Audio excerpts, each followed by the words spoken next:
Baik, berkaitan dengan kodok. Kalau seseorang yang lupa niat itu gimana tuh Ustaz? Lupa niat di malam hari. Iya. Kemudian dia tidak berpuasa. Apakah dia wajib mengkodok puasanya itu? Bila mana seseorang man lam yubayyitin niyah fala siyamalah.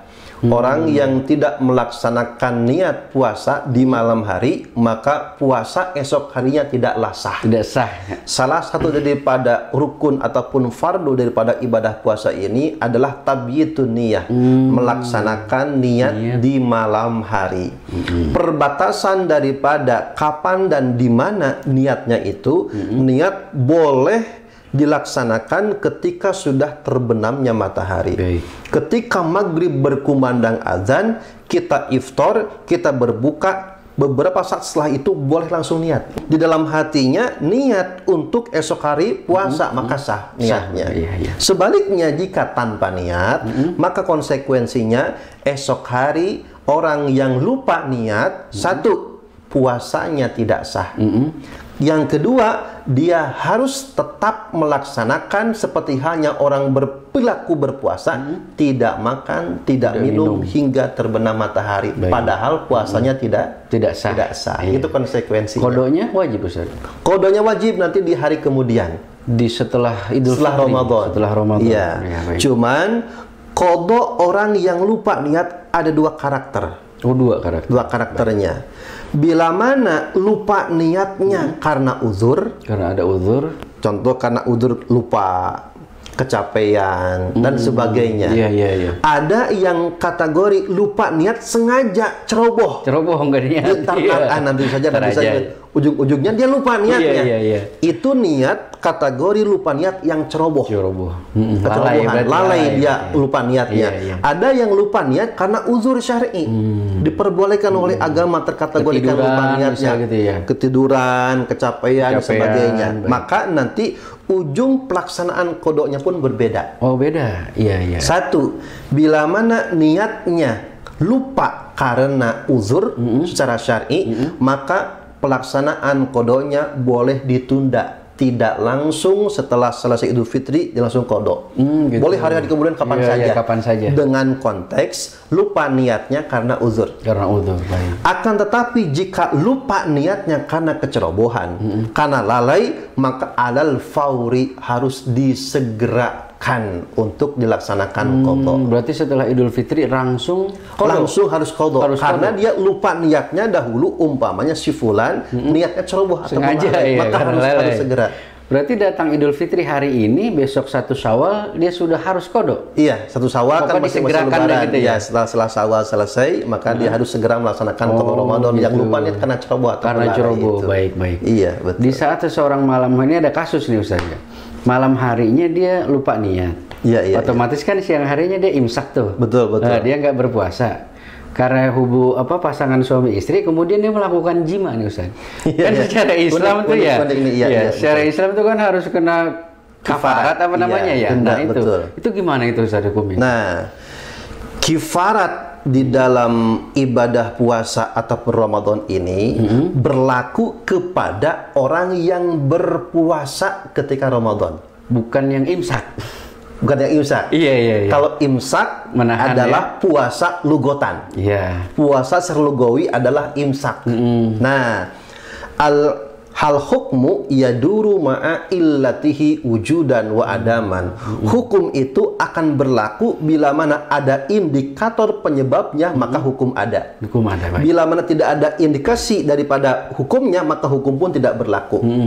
Kifarat jima berhubungan bersebadan ini berlaku kepada orang yang melakukannya ketika dia berpuasa Ramadan.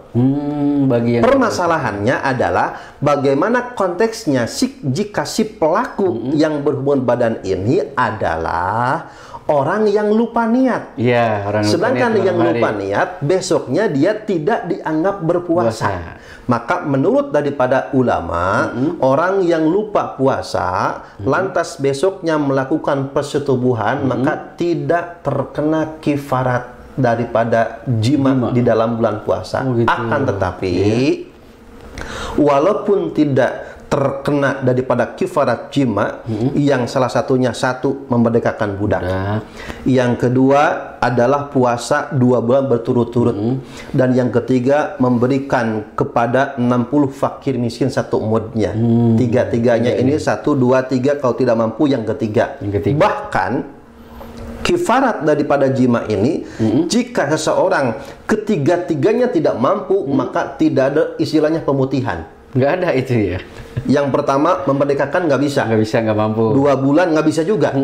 Yang ketiga, memberikan fakir miskin 60, nggak bisa juga. Iya. Maka ditangguhkan sampai kapan dia mampu, maka nanti kalau sudah mampu, maka lakukan pembayaran kifaratnya. Jadi tidak ada istilahnya, kalau kifarat jima, pemutihan, hangus, tidak ada. Tidak ada. Tetap harus dilaksanakan sampai si pelaku ini kondisi mampu untuk membayar kifarat jima itu sendiri. Gitu, baik-baik. Nah, kembali kepada konteks tadi permasalahan obrolan kita, bagaimana kalau yang lupa niat lantas yang hari esoknya berhubungan, maka karena dia dalam kondisi bukan puasa Ramadan, menurut para ulama tidak terkena kifarat jima, tetapi dia terkena dosa besar karena menodai kesucian Ramadan. Masya Allah. Itu pun tidak kalah besar dosanya. Iya. Kita seharusnya menjaga kehormatan Ramadan, malah dia menodainya dengan dilalah acara elatnya karena alasan kan saya tidak berpuasa, karena saya lupa niat. Maka perlu diluruskan, jangan sekali-kali lupa niat menjadi alasan untuk pembolehan berhubungan badan. Ini bahaya sekali.